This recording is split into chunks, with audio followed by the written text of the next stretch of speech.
Buenas tardes, soy Jaime Araque, psicólogo de Cotera, y hoy os voy a presentar a David Oslé, psicólogo en la Fundación Mario Los Santos del Campo, especializado en duelo infantil, la temática de la que hablaremos. Cuéntanos, David. Bueno, hola Jaime, encantado de estar aquí. Sí, soy psicólogo especializado en duelo infantil, que por lo general no es agradable, pero es necesario. Y trabajo en la Fundación Mario Los Santos del Campo, que es una fundación que está en Alcobendas, que tiene, bueno, proyectos de cooperación, que a ti esa parte te encanta, y, y tenemos un área de duelo en la que atendemos gratuitamente casos de duelo patológico, digamos. Ujú.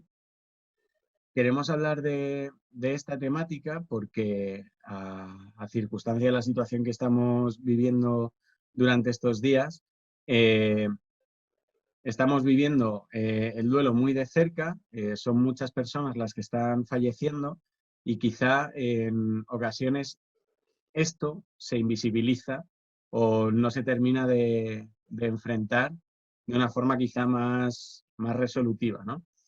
Eh, Ujú. em, Aquí el experto eres tú. Creo que, bueno, el desarrollo de esta conversación sí que puedo ir por explicar un poquito qué es el duelo, qué entendemos como duelo, eh, aterrizarlo a quizá las situaciones que estamos viviendo ahora, por qué se puede complicar el duelo, ¿no? En estas circunstancias Ujú.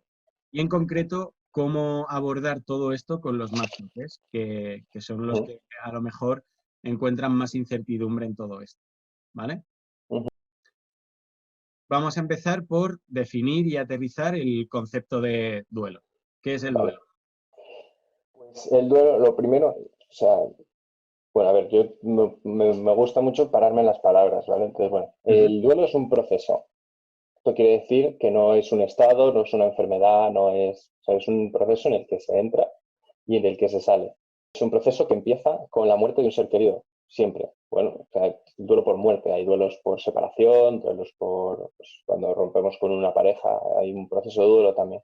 El vale, duelo por muerte, dime, vamos a especificar que hablaremos sobre el duelo por muerte, ¿no? Cuando se genial, sufre la sí, pérdida de una persona.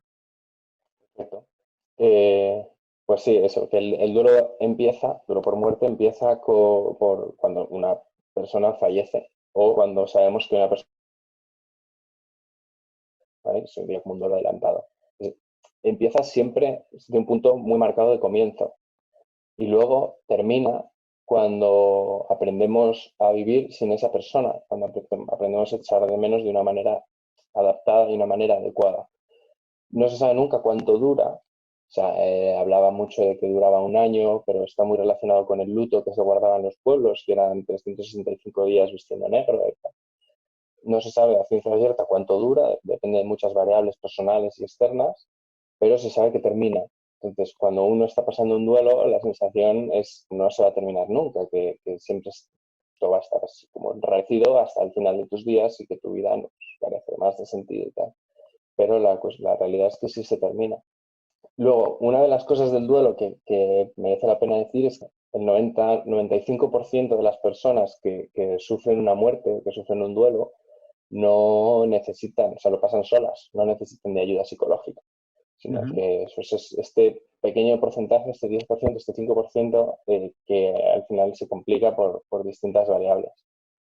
Entonces, se queda claro, ¿no? Hemos dejado claro que el duelo se entiende como la pérdida de un ser querido, Ujú. alguien Sí, cercano, que es y un que se proceso que enfoca empieza como, con la muerte. eso es, eso es. Es un proceso que empieza con la muerte y que en algún momento se termina.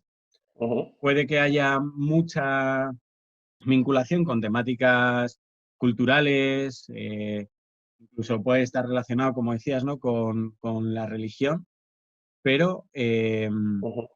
no hay una fecha concreta de cuánto dura, cuánto tiene que durar. Bueno, pueden ser 6 meses, pueden ser 25 años, pueden ser dos, pueden ser 2 o 3 semanas. Obviamente habrá muchas variables que influyan, la capacidad de gestión emocional que tenga la persona, las Ujú. circunstancias de esa pérdida, todo eso como Ujú. que son factores, ¿no?, que pueden hacer que varíe esa duración del duelo. Exacto. Esto nos puede servir para luego aterrizar en qué tipos de duelos están viviendo ahora. Pero antes de eso, vamos a focalizar ya en el caso de los peques. ¿Qué es el ¿Vale? duelo para los peques? Pues el duelo infantil o sea, tiene unas características distintas, no muy distintas, pero sí distintas al duelo adulto. Bueno, lo primero es que nosotros entendemos a los niños como mucho más vulnerables a situaciones de dolor, de tal, porque entendemos que no tienen herramientas para hacerles frente. Una herramienta que nosotros, los adultos, no tenemos, que es la flexibilidad. Ellos son muy flexibles, son capaces de cambiar de rutinas, de cambiar de aires mucho más Se rápido que adaptan más nosotros. fácil que nosotros. Eso es, se está viendo ahora mismo en esta situación, hay que quedarse en casa, pues nos quedamos en casa. Y siguen jugando y siguen ellos, se buscan las maneras, porque son más flexibles, están creciendo y están adaptándose a un medio. Cambiamos el medio, se adaptarán a otro. Entonces, esa es una de las diferencias. La otra de las diferencias es que su cerebro no está del todo desarrollado. Entonces, la muerte se fundamenta en unos conceptos abstractos que ellos, a lo mejor, pues los muy pequeños no son capaces de entender. ¿Estos conceptos cuáles son? Que la muerte es universal, son 4, ¿vale? La muerte universal, pues que todos nos vamos a morir. Entonces, ellos al principio entienden que la muerte es de pues, los ancianos, los mayores, los viejos, son los que Como se que mueren. es algo que a ellos no les corresponde por el hecho de ser niños, ¿no? Eso es, eso es. Pues, entonces, esta parte, pues primero les cuesta, ¿no? Entonces, si muere un amigo suyo, pues dicen, oye, ¿por qué se ha muerto? Si no se tiene que morir. Bueno, pues sí, no nos vamos a morir, ¿no? Claro, esto conlleva pensar que ellos se van a morir, que sus papás se van a morir, que sus hermanitos se van a morir. Esto puede generar mucha ansiedad. Luego, si quieres, metemos en eso en cómo tratar esta parte. El segundo de los conceptos es que la muerte es irreversible, ¿vale? Es decir, el que se muere no lo vamos a volver a ver. Está en nuestro recuerdo, está en nuestro corazón, pero no vamos a poder tocarle, abrazarle nunca más. Que sí han entendido que el abuelito se ha muerto y que, bueno, pues que no le van a ver más, pero al año siguiente preguntan si va a venir el abuelito a su cumpleaños. Entonces los padres se asustan, que a lo mejor es porque no han entendido esa parte de irreversibilidad, ¿no? Que es simplemente un concepto de desarrollo cerebral y cognitivo. Luego el tercer fundamento, digamos, de la muerte es que tiene una causa física siempre. O sea, la gente no se muere por malo, ni se van los buenos porque los quiere Dios a su lado, ni es que se merece morir, ni simplemente pues, el corazón se para, los pulmones dejan de funcionar, hay un accidente y a causa de las lesiones pues, se pierde mucha sangre. Eso siempre conviene explicarlo bien a los niños. Porque, la parte más biológica quizá del propio organismo, ¿no? total, En cuanto sí, a eso es. nacimiento, Porque, desarrollo. claro, cuanto más biología, como dices, metamos, menos se inventan ellos. O sea, a lo mejor es que ellos lo llenan libremente y sin ningún tipo pues de reparo. Entonces, si el abuelito se muere, está enfadado conmigo, ¿no? Y eso puede generar mucha culpa, mucha tal. Y luego, el cuarto punto importante es que hay una interrupción de las funciones vitales. Es decir, la persona muerta no siente, no tiene frío, no necesita gafas, no tiene hambre, no come en el más allá. ¿Vale? Que esas son preguntas que los niños hacen muy a menudo. Hemos definido bastante la temática, el qué se entiende por duelo, qué características tiene el duelo infantil, donde nos has hablado de esos 4 puntos. Me he apuntado entender la muerte como algo universal, irreversible, a consecuencia de una causa física y como la interrupción de las funciones vitales. Voy a hacer tres cositas más que caracterizan el duelo infantil, muy rápido. Vale. Uno es que pues, nosotros procesamos las emociones de una manera diferente a las suyas, mucho más definidas. Nosotros la tristeza la sabemos en general identificar como tristeza, la identificamos como ansiedad. Ellos no, ellos identifican un malestar y lo trabajan todo igual. O sea, nosotros tenemos muchos tubitos y ellos tienen un tubo gordo. Entonces, la tristeza la suelen manejar como enfado, porque el enfado es lo que más saben, tienen rabietas constantemente. Entonces, ellos saben cómo trabajar el enfado muy bien y todo el malestar, el dolor, la ansiedad, el miedo, Analiza el... eso es. Entonces, es muy fácil encontrarse niños enfadados en vez de tristes, ¿no? Vale. O manifestando enfado cuando en realidad están tristes. Vale. Luego, las rutinas son mucho más protectoras para los niños, también para los adultos, pero ellos tienen una rutina mucho más estructurada y cuanto más mantengamos esa rutina, mejor va a ir el proceso de duelo. Muy bien. Y el último punto, el cuarto punto, es que tienen unos modelos enormes que son los padres. Ellos, o sea, funcionan como para ellos los padres son el espejo. Si un padre no llora en casa, ellos probablemente no lloren. Si un padre está desconsolado, ellos están desconsolados. En fin, ellos tienen ese filtro de la realidad que es el de sus padres. Vale. Vale. Entonces, en total sumaríamos pues casi 7 características relacionadas al duelo, los 4 factores que has comentado al principio y estos 3 matices, ¿no? Relacionados con esa gestión emocional, Eso es. con las rutinas, que a los niños les ayuda a estructurar mucho más su día a día, y por último, con ese aprendizaje que tengan de cómo los propios padres están afrontando esta situación. Vale. Luego retomaremos algunos de estos puntos que creo que tienen bastante que ver con la situación que estamos viviendo, porque es una situación que a todos nos está desconcertando. Es verdad que se espera que el adulto tenga quizá una mejor gestión emocional, ¿no? Y que pueda interpretar las circunstancias con ciertas estrategias, pero sí que es verdad que esto nos está costando a todos mucho y que puede hacer que se desajusten ciertos patrones y que cause mucha incertidumbre. Yo creo que la gente se pregunta cuando sufre algún tipo de pérdida o cuando se entera que algún amigo suyo, un ser querido, alguien cercano ha perdido a alguien, creo que está en la preocupación de la gente, vale, ¿qué cosas son esperables? ¿Qué cosas serían preocupantes? ¿Qué vivencias puedo entender que son propias de una pérdida, de un duelo? Y a partir de qué puntos quizá sí que puedo, no sé si decir preocuparme por la persona o por la gestión que esté haciendo, o si a lo mejor se está desarrollando una complicación extra, ¿no? A afrontar esta pérdida. Vale.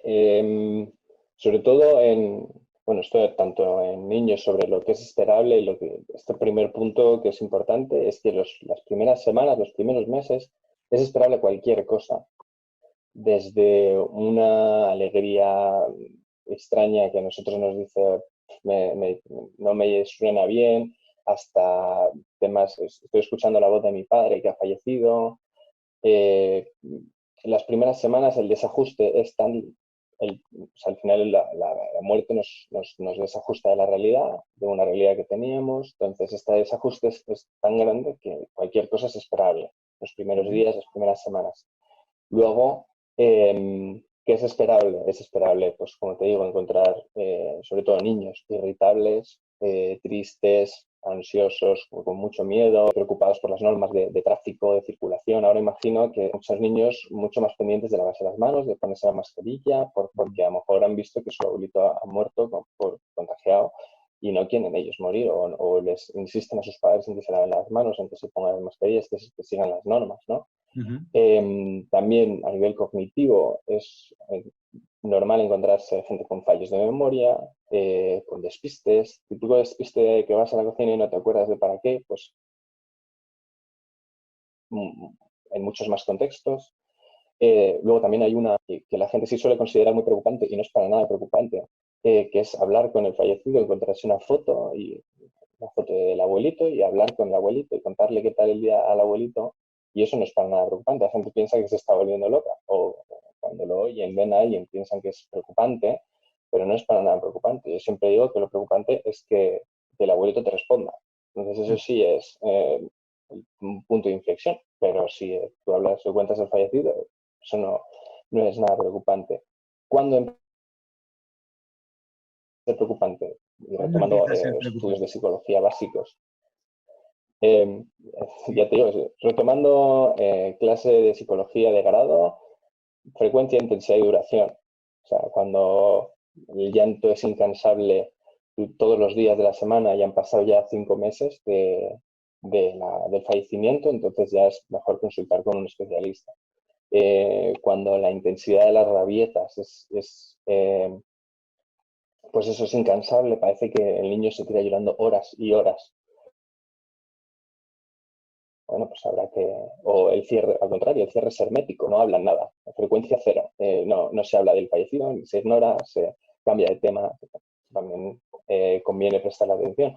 O cuando, ya te digo, se está alargando mucho, digo, no en tiempo de meses, sino en tiempo de horas. Una manifestación de un enfado, o una manifestación de un miedo, o una manifestación de... Cuando estas tres variables, o sea, cuando interfiere con la vida y impide llevar una vida normal, dentro de lo que cabe, adaptada, entonces es cuando hay que consultar con un profesional.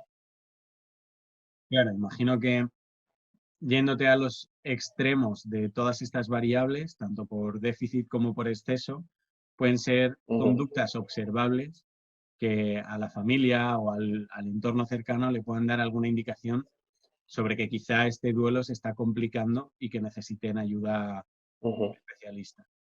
Claro. Al final todo hay que pasarlo por el filtro del sentido común. O sea, tú entiendes el dolor de esa persona y si algo se te sale de entender este dolor, pues entonces ya conviene llamar la atención. Muy bien. Es verdad que el duelo es algo que nos afecta a todos. Todas las personas, tarde o temprano, vamos a sufrir alguna pérdida. Como hemos ido comentando hasta ahora, hay diferencias de cómo quizá ciertas acciones que puedan asociarse más a los niños, ¿no? A esa población infantil, y otras a los adultos, centrándonos en lo infantil, que es el ámbito en el que tú te manejas como experto. Vamos a aterrizar a esta situación actual.